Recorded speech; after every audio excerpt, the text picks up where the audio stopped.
Hello friends, study with Krishna channel में एक बार आपका फिर स्वागत है। पॉलिटी की सीरीज़ में अगला जो चैप्टर हमारा आज हमने लिया है वो है पब्लिक सर्विसेज, लोक सेवाएं। आप लोग भी जो है पब्लिक सर्विसेज के लिए ही तैयारी कर रहे हैं। हो सकता है आप स्टेट पीसीएस के लिए कर रहे हों या केंद्रीय सेवाओं के लिए और अखिल भारतीय सेवाओं के लिए जो यूपीएससी कराता है। तो इन सब सेवाओं के विषय में आज की इस क्लास में हम जानेंगे। आपके सिलेबस में है, इन सेवाओं से रिलेटेड परीक्षा के दृष्टिकोण से क्या क्या चीज़ें इंपॉर्टेंट हैं उन पर डिस्कस करेंगे। हमारे संविधान में महत्वपूर्ण प्रावधान पब्लिक सर्विसेज को लेकर के क्या हैं उन्हें देखेंगे आज की इस क्लास में। इसकी हम नेक्स्ट जो क्लास करेंगे उसमें हम लोक सेवा आयोगों के विषय में डिस्कस करेंगे, संघ लोक सेवा आयोग और राज्य लोक सेवा आयोग। तो उस पर हम नेक्स्ट क्लास में डिस्कशन करेंगे। आज की इस क्लास में हम लोक सेवाओं के विषय में बात करेंगे। अगर हम ये देखें कि लोक सेवाएं हमारे संविधान में इनके विषय में जिक्र कहाँ किया गया है, भाग 14 में आर्टिकल 308 से लेकर के 314 तक जो है लोक सेवाओं के विषय में जिक्र किया गया है। और इसके आगे आर्टिकल 315 से लेकर के 323 तक जो है संघ लोक सेवा आयोग और राज्य लोक सेवा आयोग के विषय में जिक्र है। तो उन आर्टिकल्स को आप नोट डाउन कर लें। अगर भाग की बात की जाए तो भाग 14 है, भाग 14 और आर्टिकल की अगर हम बात करें तो आर्टिकल 308 से लेकर के 314 यानी 308 से 314 तक जो है लोक सेवाओं पब्लिक सर्विसेज का जिक्र है, जिसमें 3 प्रकार की पब्लिक सर्विसेज हमारे देश में देखी जाती हैं, अखिल भारतीय सेवाएं, केंद्रीय सेवाएं और राज्य सेवाएं। तो ये चीज़ है। अब इनमें भर्ती प्रक्रिया के लिए 2 प्रकार के लोक सेवा आयोग हैं। संघ स्तर पर संघ लोक सेवा आयोग और राज्य में राज्य लोक सेवा आयोग। तो उसका जिक्र हम आगे देखेंगे कि उनको किस आर्टिकल में रखा गया है। तो यहाँ पर आप नोट कर सकते हैं 315 यानी इसके जस्ट आगे से स्टार्ट होगा और 323 तक उसमें लोक सेवा आयोगों के विषय में बात की गई है, जिसको हम नेक्स्ट चैप्टर में देखेंगे।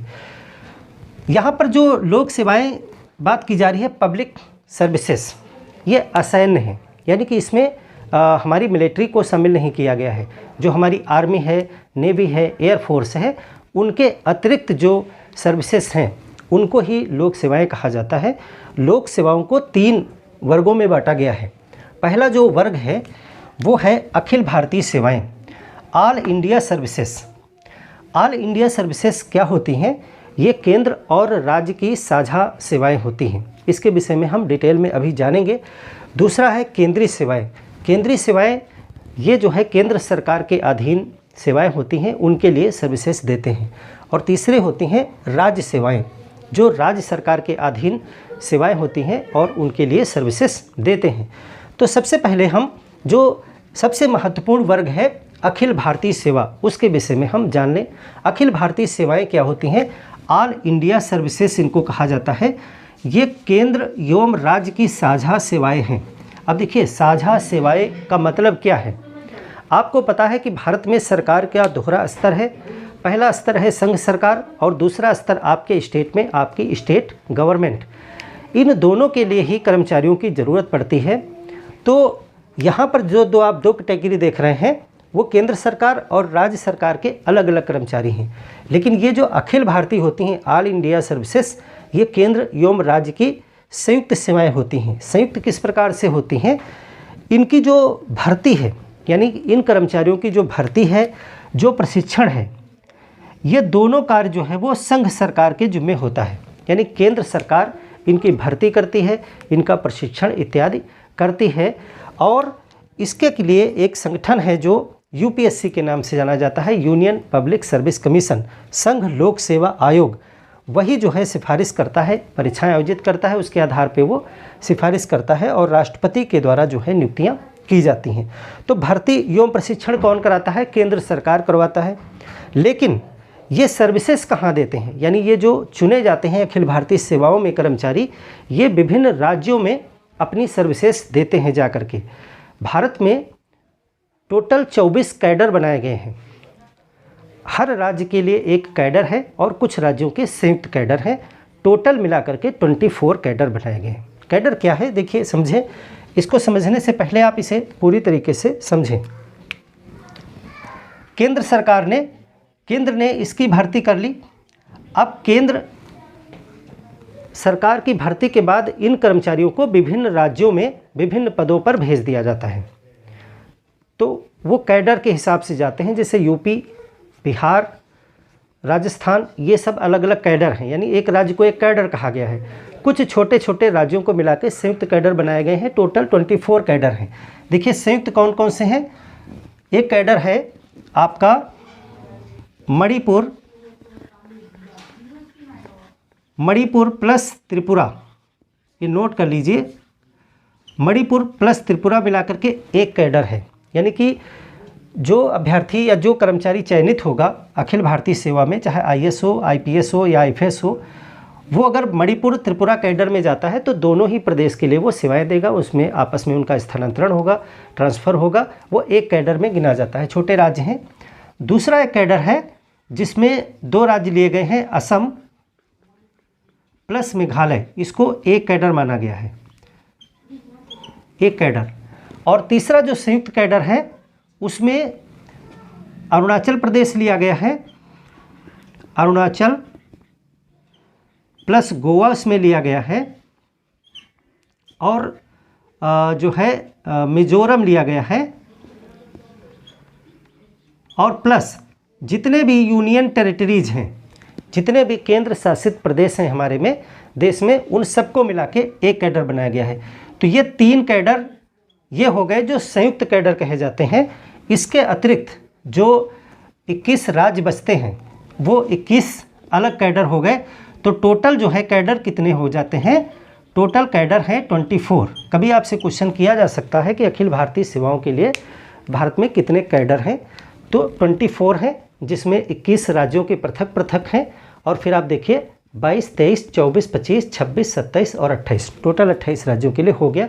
ये संयुक्त कैडर हैं। तो 24 कैडरों में जा कर के वो सेवाएं देते हैं।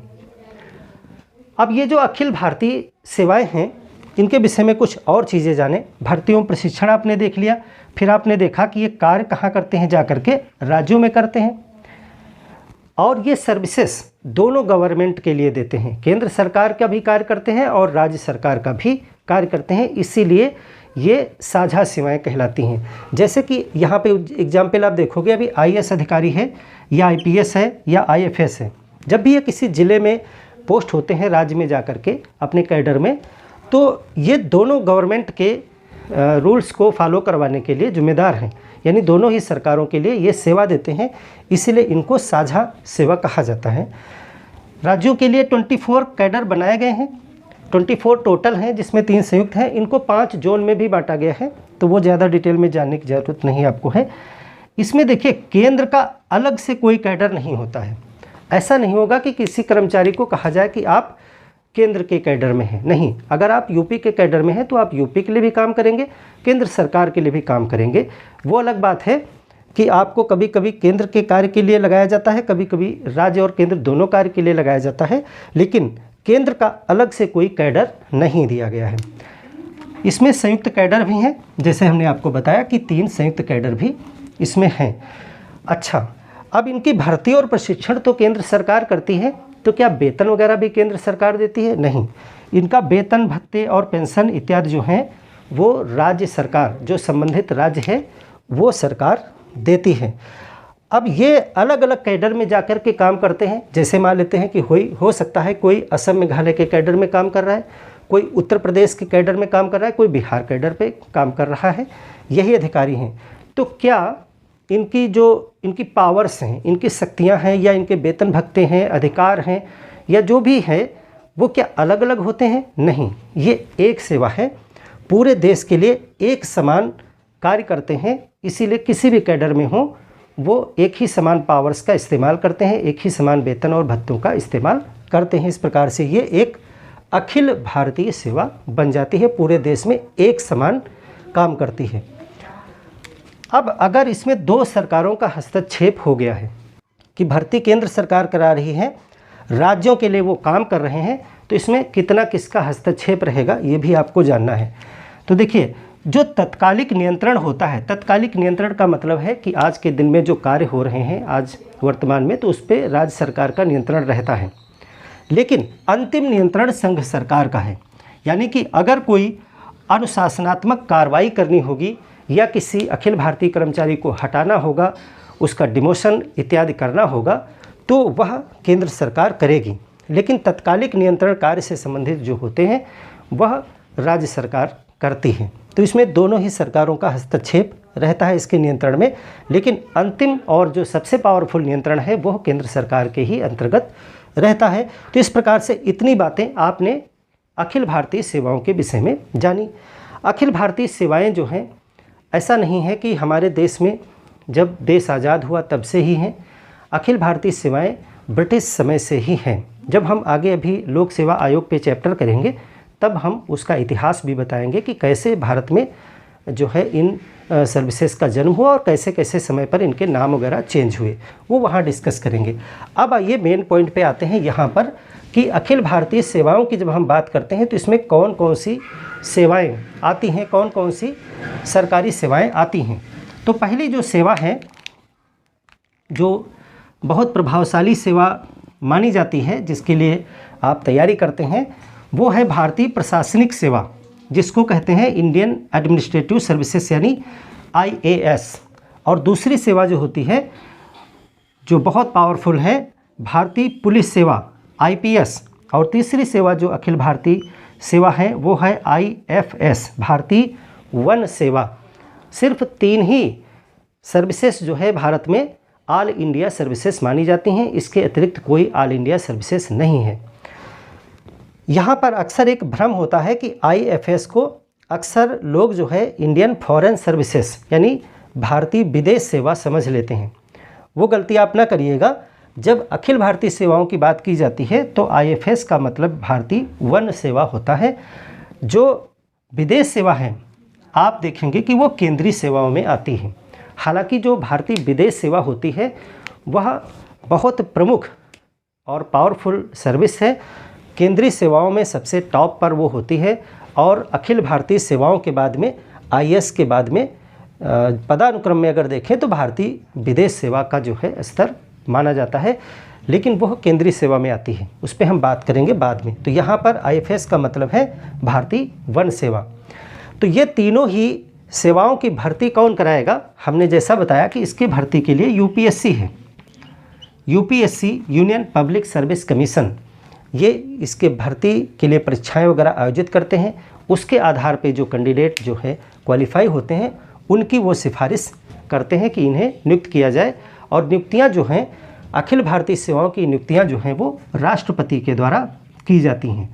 राष्ट्रपति इन्हें नियुक्त करता है और राष्ट्रपति के प्रसाद पर्यंत ही जो है ये कार्य करते हैं। उसको हम आगे भी देखेंगे संवैधानिक प्रावधानों के तहत कि किस प्रकार से जो है डॉक्ट्राइन ऑफ प्लेजर काम करता है, यानी प्रसाद पर्यंत का सिद्धांत क्या है।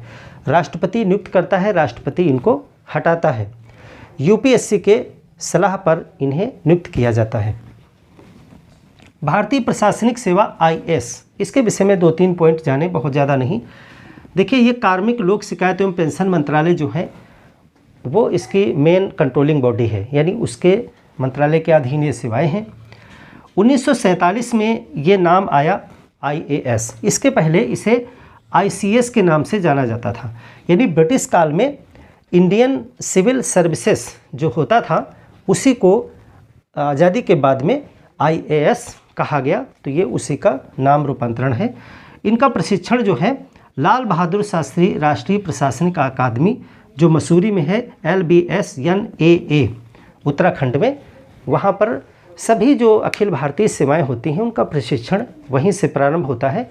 और IAS का जो है वो पूरा प्रशिक्षण रेगुलर इसी अकादमी में कराया जाता है। भारतीय पुलिस सेवा IPS, ये भी जो है ब्रिटिश के समय से चली आ रही सेवा है और पहले इसको इंडियन पुलिस, भारतीय पुलिस के नाम से जाना जाता था। आज़ादी के बाद में इसमें सेवा शब्द जोड़ा गया, क्योंकि ऐसा माना जाता है कि ब्रिटिश काल में पुलिस जो थी वो सेवा के लिए नहीं थी। ब्रिटिश काल में पुलिस जो है वो शासन को कंट्रोल करने के लिए अंग्रेज इस्तेमाल करते थे, नियंत्रण बनाने के लिए भारतीयों पर, तो उसे सेवा तो नहीं कहा जाएगा।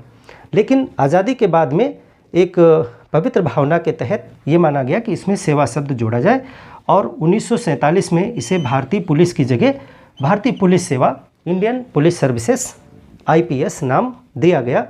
और इसका जो नियंत्रक बॉडी है वो है गृह मंत्रालय, उसके अधीन ये सर्विसेज हैं। प्रशिक्षण कहाँ होता है? जैसा हमने बताया कि सभी अखिल भारतीय सेवाओं का प्रशिक्षण जो है वो लाल बहादुर शास्त्री राष्ट्रीय प्रशासनिक अकादमी LBS-NAA में ही प्रारंभ होता है।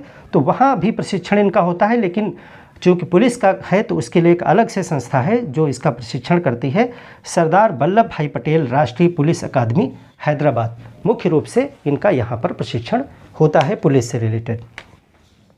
भारतीय वन सेवा इंडियन फॉरेस्ट सर्विसेज, इसकी जो नियंत्रक बॉडी है वो है पर्यावरण एवं वन मंत्रालय, और इसको 1966 में स्थापित किया गया मायने आप अभी आगे जब हम संवैधानिक प्रावधान बताएंगे आगे अभी 2 मिनट बाद, तो उसमें आप देखेंगे कि नई अखिल भारतीय सेवाएं बनाई जा सकती हैं। अभी तक भारत में आज़ादी के बाद में 2 थी, उसके बाद में 1966 में एक नई अखिल भारतीय सेवा बनाई गई, वो है भारतीय वन सेवा।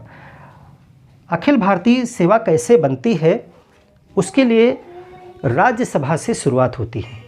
राज्यसभा में अगर विशेष बहुमत से एक प्रस्ताव पारित कर दिया जाए, संकल्प पारित कर दिया जाए कि राष्ट्रहित में एक नई अखिल भारतीय सेवा की ज़रूरत है, तो फिर संसद उस तरह की सेवा का सृजन कर सकती है। यानी कि नई अखिल भारतीय सेवा का सृजन संसद करती है, लेकिन इसमें शक्ति राज्यसभा को दी गई है जो शुरुआत करता है।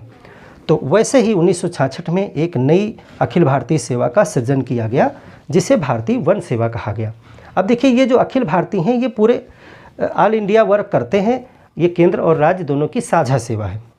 इनका प्रशिक्षण भी वही LBS-NAA से, और साथ में एक दूसरी संस्था इंदिरा गांधी राष्ट्रीय वन अकादमी देहरादून, यहाँ पर इनका मुख्य रूप से प्रशिक्षण होता है। तो इसे मैचिंग करने के लिए आपको दिया जा सकता है। अब देखिए 1966 में ये जो नई सेवा बनी थी तो इसके साथ लाइन में 3 सेवाएं थी टोटल। एक तो भारतीय वन सेवा थी ही, इसको तो अखिल भारतीय सेवा का दर्जा दिया गया। इसके साथ 2 और सेवाएं थी जो इसके साथ ही स्थापित की गई थी 1963 में, 1963 में। ये भी सेवा उसी समय आई थी, लेकिन तब उस समय अखिल भारतीय नहीं थी। यानी कि 3 सेवाओं को अखिल भारतीय सेवा बनाने का प्रस्ताव रखा गया था। एक तो थी भारतीय वन सेवा जिसको दर्जा मिल गया, 2 नहीं मिल पाई थी, वो थी, एक थी अखिल भारतीय स्वास्थ्य चिकित्सा एवं स्वास्थ्य सेवा, वो स्वास्थ्य से संबंधित थी, और एक थी अखिल भारतीय अभियंत्रिकी सेवा यानी इंजीनियरिंग सर्विसेज। तो वो 2 जो है अखिल भारतीय सेवा का दर्जा नहीं प्राप्त की थी, सिर्फ एक ही बन पाई थी। हालांकि एक अखिल भारतीय न्यायिक सेवा बनाने पर विचार किया जा रहा है कि एक और नई सेवा जो है न्यायिक सेवा ये भी जो है एक अखिल भारतीय सेवा बने, यानी कि इसमें भी जो है सेंटर इस सेवा का सृजन करके केंद्र और सरकार के लिए एक साझा न्यायिक सेवा का निर्माण करे। तो इस पर विचार चल रहा है, जैसे अस्तित्व में आएगी आपको ये मिल ही जाएगा न्यूज़ में। तो ये 3 अखिल भारतीय सेवाएं हैं। अब आ जाते हैं केंद्रीय सेवाएं और राज्य सेवाएं। इनको समझना बहुत ही इजी है। केंद्र सरकार अपने अधीन जो क्षेत्र आते हैं, यानी उसके अधीन जितने भी कार्य क्षेत्र हैं उनमें सर्विसेज देने के लिए कर्मचारियों की नियुक्ति करती है। यानी केंद्र सरकार के अधिकार क्षेत्र में कार्य करने के लिए जो सेवाएं होती हैं वो केंद्रीय सेवाएं कहलाती हैं, सेंट्रल सर्विसेज कहलाती हैं। अब सेंट्रल सर्विसेज ये जो सेवाएं हैं इनको 4 ग्रुप में बांटा गया है, 4 समूह में बांटा गया है। समूह का खा गा घ, यानी group A, group B, group C और ग्रुप D। आप समय समय पर तमाम पेपर देखते होंगे कि ग्रुप D का एग्ज़ाम चल रहा है, ग्रुप C का, या इस तरह से पेपर होते हैं, यानी सेवाओं भर्ती निकलती हैं। तो वो यही हैं केंद्रीय सेवाएं, और इसी तरीके से राज्य सेवाएं भी 4 समूह में होती हैं। तो ये ग्रुप A, ग्रुप B जो ऊपर की 2 सेवाएं हैं ये कहलाते हैं अधिकारी रैंक के, यानी इसमें अधिकारी स्तर के पद होते हैं। इनको राजपत्रित अधिकारी कहा जाता है। जो ग्रुप A और ग्रुप B है इसमें जितनी भर्तियां होती हैं, यानी जो अधिकारी नियुक्त किए जाते हैं वो राजपत्रित अधिकारी कहलाते हैं। उनके साथ ऑफिसर शब्द जुड़ा होता है। राजपत्रित का मतलब है गजेटेड, गजट होता है। केंद्र सरकार और राज्य सरकार का एक राजपत्र होता है जिसको गजट कहते हैं अंग्रेजी में। उसमें महत्वपूर्ण सूचनाएं प्रकाशित की जाती हैं। तो जिन नियुक्तियों की जिक्र, यानी जब भी कोई पोस्ट ए ग्रुप और बी ग्रुप से होती है तो उनका जिक्र जो है वो राजपत्र में प्रकाशित किया जाता है। जिसकी भी नियुक्ति होती है उनके नाम राजपत्र में, गजट में प्रकाशित किए जाते हैं।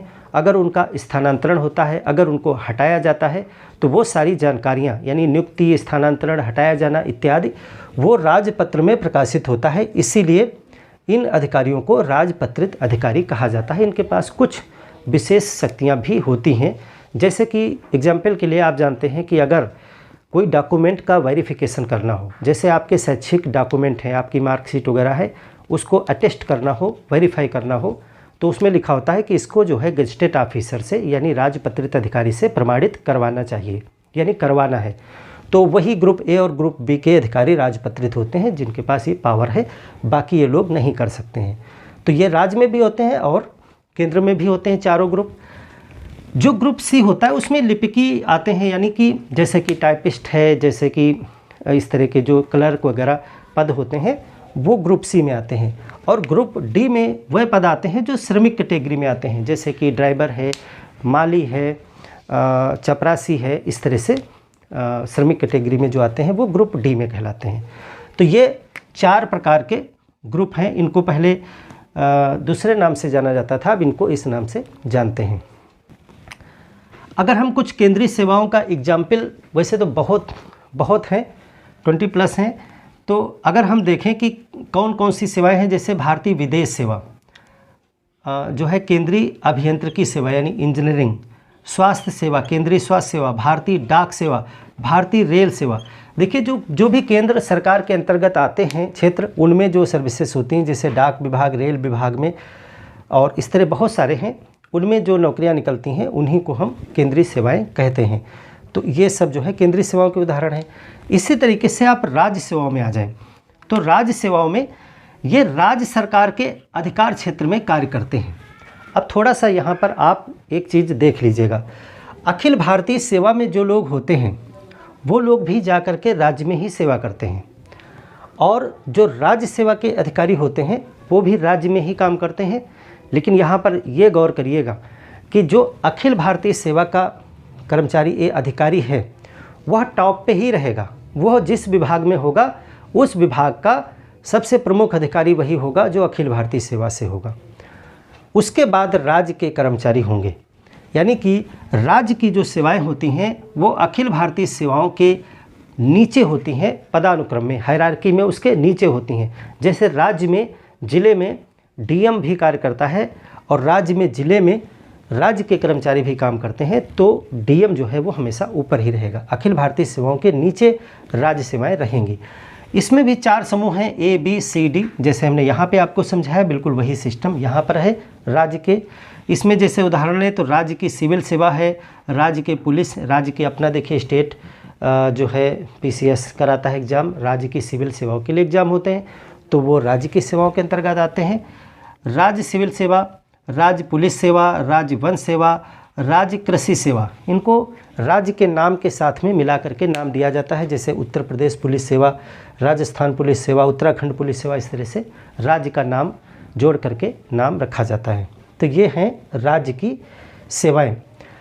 जो राज्य की सिविल सेवा होते हैं, जैसे स्टेट का जो होता है पब्लिक सर्विस कमीशन, वहाँ से भर्तियाँ होती हैं, वो लोग भी प्रमोट होकर के यहाँ आ जाते हैं अखिल भारतीय सेवाओं में। यहाँ पर एक चीज़ अभी मिस हो गई, उसको मैं बता दूं। जब हमने यहाँ पे बताया कि अखिल भारतीय सेवाओं में जो भर्ती एवं प्रशिक्षण होता है वो संघ सरकार करता है, यानी यूपीएससी करता है, लेकिन इसमें एक शर्त है। इसमें 1/3 पद यानी 33% पद जो होते हैं वो राज्य के पदोन्नति द्वारा आते हैं, यानी राज्यों में जैसे कि जो एसडीएम है उसकी पदोन्नति होकर के वो जो है यहाँ इस कैटेगरी में आ सकता है, यानी आईएएस बन सकता है, जैसे कि वो टीएम बन सकता है, सचिव बन सकता है। तो 33% पद इस वाली कैटेगरी में कहाँ से आते हैं? वो राज्य की सेवाओं से आते हैं, प्रमोशन होकर के। इसीलिए यदि आप राज्य की सिविल सेवा में जा रहे हैं, आप स्टेट PCS में भर्ती हो रहे हैं, तो आपके पास चांस है, अगर आपका कार्य अच्छा है, पदोन्नति होती है, तो आप जो है वो अखिल भारतीय सेवाओं तक पहुंच सकते हैं। तो ये चीज़ भी आपको याद रखनी है। तो ये 3 प्रकार की सर्विसेज के विषय में आपने जाना। अब हमने आपको बताया कि ये भाग 14 में आर्टिकल 308 से 314 के मध्य इनके प्रावधान हैं। तो आपको ज़्यादा नहीं, 3-4 पॉइंट संवैधानिक प्रावधानों के विषय में भी जानना जरूरी है। तो चलिए उस पर जिक्र करते हैं। तो चलिए कुछ संवैधानिक उपबंधों पर बात करते हैं कि संविधान में जो आपको 2-3 बहुत महत्वपूर्ण चीज़ें जाननी हैं वो क्या हैं। सबसे पहली चीज़ जो आपको जाननी है वो भर्ती एवं सेवा शर्तों से संबंधित है। भर्ती एवं सेवा शर्तों से संबंधित आर्टिकल 309 में प्रावधान क्या किया गया है, संसद एवं राज्य विधायिका को शक्तियाँ दी गई हैं। संसद को जो शक्ति दी गई है वो केंद्र के संबंध में, और राज्य की विधायिका को राज्य के संबंध में शक्ति दी गई है कि वो क्रमशः केंद्र एवं राज्य के अधीन जो सेवाएं आती हैं उन लोक सेवकों की भर्ती एवं सेवा शर्तों का नियमन कर सकते हैं। यानी कि जो केंद्र के अधीन जो सेवाएं हैं, अभी हमने पीछे जिक्र किया था, और जो राज्य के अधीन सेवाएं हैं उनका नियमन करने का पावर किसके पास में है। तो केंद्र के लिए संसद को ये पावर दी गई है और राज्यों के लिए यह पावर राज्य विधायिका को दी गई है।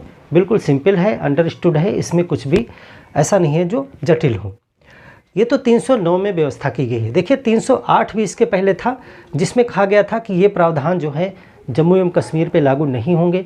तो वो अब उसका कोई मायने नहीं है, क्योंकि अब वो जम्मू कश्मीर का जो विशेष दर्जा था वो समाप्त किया जा चुका है। तो ये 309 से रिलेटेड है। इसके बाद में आर्टिकल 310 जो है वो कार्यकाल से रिलेटेड एक सिद्धांत प्रस्तुत करता है, जिसको कहते हैं डॉक्ट्राइन ऑफ प्लेजर, जो अक्सर संविधान या पॉलिटी पढ़ते वक्त आप सुनते होंगे, प्रसाद पर्यंत का सिद्धांत। जैसे कि कहा जाता है कि राज्यपाल जो होता है वो राष्ट्रपति के प्रसाद पर्यंत काम करता है। प्रसाद पर्यंत यानी जब तक राष्ट्रपति जो है उसे चाहें उसे रखें, और जब चाहें तो उसे हटा सकते हैं।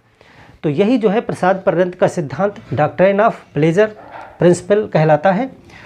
तो यही चीज़ इसमें बताई गई है। कहा गया है कि जो रक्षा सेवा है, जो केंद्र की सिविल सेवा है, और जो अखिल भारतीय सेवा है, ये 3 केंद्र के अधीन आती हैं। देखिए अभी जो हम पीछे पब्लिक सर्विसेज की बात कर रहे थे उसमें रक्षा सेवाएं नहीं थी, लेकिन यहाँ पर कार्यकाल के संदर्भ में रक्षा सेवा को भी लिया गया है। रक्षा सेवा और जो हमारी केंद्रीय सेवाएं हैं और जो अखिल भारतीय सेवाएं हैं, ये तीनों सेवा के जो सेवक हैं वो किसके प्रसाद पर्यंत रहेंगे, तो वो हमारे राष्ट्रपति के प्रसाद पर्यंत कार्य करेंगे। यानी कि राष्ट्रपति जब उन्हें चाहें उन्हें उनकी सेवा से मुक्त कर सकते हैं, हटा सकते हैं। हालांकि उसके लिए कुछ प्रक्रियाएं हैं, वो भी अभी आप जानेंगे। यानी वो राष्ट्रपति के प्रसाद पर्यंत अपने पद पर काम करते हैं। इसी तरीके से राज्य स्तर पे जो सेवाएं हैं, यानी राज्य की लोक सेवा या सिविल सेवा, और राज्य के जो राज्यपाल होते हैं उनके प्रसाद पर्यंत वो अपने पद पर रहते हैं। और इसी तरीके से इनकी नियुक्तियां भी होती हैं। जो राज्य के लोक सेवक हैं वो राज्यपाल के द्वारा नियुक्ति प्राप्त करते हैं, और जो यहाँ ये सभी लोग हैं वो राष्ट्रपति के द्वारा नियुक्ति प्राप्त करते हैं, और यही इन्हें हटा सकते हैं। तो इस प्रकार से क्रमशः राष्ट्रपति और राज्यपाल के प्रसाद पर्यंत ये सेवक कार्य करते हैं। ये आर्टिकल 310 में कहा गया है। ये प्रसाद पर्यंत का सिद्धांत यानी कि डॉक्ट्राइन ऑफ प्लेजर क्या है, ये ब्रिटेन से आया। ब्रिटेन में जो इस तरह से पद पे लोग होते हैं वो सम्राट या साम्राज्ञी के मर्जी पर होते हैं। जब सम्राट या साम्राज्ञी उन्हें चाहें वो रखते हैं, उन्हें हटा सकते हैं। तो वहीं से ये चीज़ डेवलप हुई और इंडिया में भी ये चीज़ आई। हालांकि इसमें कुछ चीज़ें आपको गौर करनी है। ऐसा नहीं होगा आप मनमाने तरीके से किसी को भी हटा दें। हटाने के लिए इस सिद्धांत में कहा गया है कि इसमें आर्टिकल 311 का पालन करना अनिवार्य है। ऐसा नहीं कि किसी दिन जो है राष्ट्रपति या राज्यपाल किसी को भी उसके पद से टर्मिनेट कर दें, ऐसा नहीं होगा। उसके लिए आर्टिकल 311 का पालन करना जरूरी है। तो आर्टिकल 311 को भी हम देखेंगे क्या पालन करना है। दूसरी बात ये कही गई है कि जो निश्चित कार्यकाल वाले पद होते हैं, आप जब पॉलिटी पढ़ते हैं तो आप कुछ पदों के लिए कार्यकाल की सुरक्षा सिक्योरिटी ऑफ टेन्योर पढ़ते हैं कि कुछ पद ऐसे हैं जिनके कार्यकाल को सुरक्षित किया गया है ताकि वो बिना डरे, बिना भेदभाव के अपने पद पर कार्य कर सकें। जैसे कि कुछ पद हैं, एग्जाम्पल के लिए जैसे सुप्रीम कोर्ट और हाई कोर्ट के जो जज होते हैं उनका कार्यकाल सुनिश्चित किया गया है, उनको जब मर्जी हो तब नहीं हटाया जा सकता है, उसके लिए विशेष प्रक्रियाएं बनाई गई हैं, उनका पालन करना अनिवार्य है। कैग का पद है controller and auditor general of India. UPSC या स्टेट के जो पीएससी होते हैं उनके जो अध्यक्ष और सदस्य होते हैं। इस तरह से भारत में जो है कुछ ऐसे पदाधिकारी हैं जिनको इस तरीके से नहीं डायरेक्ट हटाया जा सकता है, यानी कि उन पे यह प्रसाद पर्यंत का सिद्धांत लागू नहीं होता है। आप नहीं कह सकते हैं कि कैग जो है वो राष्ट्रपति के प्रसाद पर्यंत कार्य करता है या सुप्रीम कोर्ट का जज राष्ट्रपति के प्रसाद पर्यंत कार्य करता है, गलत है, ऐसा नहीं है। उनका कार्यकाल सुनिश्चित है। बाकी जितने भी सेवक होते हैं इधर ये सब राष्ट्रपति एवं राज्यपाल के प्रसाद पर्यंत कार्य करते हैं अपने अपने क्षेत्र में। अब यहाँ पे हमने बताया कि प्रसाद पर्यंत का सिद्धांत लागू करने के लिए, यानी इनको हटाने और इनका डिमोशन वगैरह करने के लिए आर्टिकल 311 का पालन किया जाएगा। तो आर्टिकल 311 क्या है? आर्टिकल 311 में ये कहते हैं कि किसी भी लोक सेवक को, पहली चीज़ तो यह है कि नियुक्त करने वाले प्राधिकारी से अधीनस्थ, यानी उसके नीचे का कोई प्राधिकारी है वो नहीं हटा सकता है। उससे ऊपर का ही अधिकारी हटा सकता है, उसके नीचे का अधिकारी उसे नहीं हटा सकता है। पहली बात तो ये है। और हटाने का या पदावनत, यानी उसको अपने पद से निचले पद पे जाने का आदेश कब दिया जाएगा? वो जांच के पश्चात ही दिया जाएगा। यानी ऐसा नहीं, मनमानी नहीं है, जांच की जाएगी। और उस जांच में शामिल है कि उस व्यक्ति को आरोप से अवगत कराया जाएगा कि आपके ऊपर क्या आरोप हैं, और उसे पूरी तरीके से सुनवाई का अधिकार दिया जाएगा। तभी जा कर के यदि उसके विपक्ष में फैसला निकलता है तब जो है उसे हटाने का या पदावनत करने का। पदावनत का मतलब है डिमोशन, यानी आप एक किसी रैंक पे थे उससे नीचे वाले पे आ गए, जैसा भी आपको दंडित किया जाएगा तो वह सुनवाई के पश्चात ही किया जाएगा। हालांकि प्रसाद पर्यंत कहा जाता है, लेकिन फिर भी आप ये दो चीज़ें गौर से देखें, इसकी प्रक्रिया का पालन करना अनिवार्य है। और सैन्य पदों पर यह लागू नहीं है, यानी सैन्य पदों पर डायरेक्ट भी हटाया जा सकता है, क्योंकि वहाँ मामला जो है वो बहुत संवेदनशील होता है। हालांकि वहाँ भी प्रक्रियाएं हैं, तो अनिवार्य नहीं है। अब आर्टिकल 312 भी आपको जानना है। आर्टिकल 312 नई अखिल भारतीय सेवा की सृजन से रिलेटेड है। नई अखिल भारतीय सेवा की ज़रूरत यदि है तो उसके लिए संकल्प कौन पारित करेगा? राज्यसभा पारित करेगी। हमेशा याद रखिएगा, इसकी शुरुआत लोकसभा से नहीं है। राज्यसभा यदि चाहे कि राष्ट्रहित में किसी नई अखिल भारतीय सेवा की ज़रूरत है, जैसे कि किसी स्वास्थ्य सेवा, शिक्षा सेवा पे बात चलती है कि शिक्षा सेवा को अखिल भारतीय सेवा बनाया जाए, तो यदि राज्यसभा चाहे तो इसके लिए विशेष बहुमत से एक संकल्प पारित करे कि शिक्षा सेवा को अखिल भारतीय सेवा बना दिया जाए, तो फिर संसद उसे बनाएगी, यानी बनाएगी संसद ही, लेकिन इसका प्रस्ताव कौन देगा? वो राज्यसभा देगी। तो 312 उसको ये पावर देता है। और ये नई अखिल भारतीय सेवा का सृजन का जो प्रस्ताव है, ये किसी भी प्रकार से संविधान संशोधन की श्रेणी में, यानी आर्टिकल 368 की श्रेणी में नहीं आएगा। एक जो अखिल भारतीय न्यायिक सेवा बनाने की बात होती है, एक बात और कही गई आर्टिकल 312 में कि अखिल भारतीय न्यायिक सेवा जो होगी, हालांकि अभी अस्तित्व में नहीं है, तो उसके संबंध में कहा गया कि उसमें कोई भी पद जो है वो जिला न्यायाधीश के पद से नीचे नहीं होगा। जिला न्यायाधीश में कौन कौन से पद आते हैं वो हमने आपको जब जिला न्यायालय पढ़ाया था तब बताया था कि उसमें जिला न्यायाधीश आता है, सत्र न्यायाधीश आता है, अपर सत्र न्यायाधीश, इस तरह कई पद होते हैं जो जिला न्यायाधीश के समकक्ष आते हैं। तो उससे नीचे का कोई पद जो है वो नहीं होगा अखिल भारतीय न्यायिक सेवा में। अखिल भारतीय न्यायिक सेवा बनाने की बात काफ़ी बार और काफ़ी समय से चल रही है। 1976 में 42वें संविधान संशोधन में इसको लाने का प्रयास किया गया था कि अखिल भारतीय न्यायिक सेवा लाई जाए, लेकिन अभी तक वो नहीं हो पाया है। अभी तक भारत में केवल 3 ही अखिल भारतीय सेवाएं हैं जिनके विषय में पीछे हमने बताया। चौथी या जो भी आगे अखिल भारतीय सेवाएं आएंगी वो आपको जानकारी करंट अफेयर्स में हो जाएगी। तो ये लोक सेवाओं से रिलेटेड इतने प्रावधान, इतनी चीज़ें आपने जानी हैं जो आपके एग्ज़ाम के दृष्टिकोण से सफिशिएंट हैं। आगे की क्लास में जो हम पढ़ेंगे वो संघ लोक सेवा आयोग और राज्य लोक सेवा आयोग के विषय में पढ़ेंगे, जो कि एक इम्पॉर्टेंट चैप्टर है। मिलते हैं एक और बेहतर क्लास के साथ में, तब तक के लिए धन्यवाद।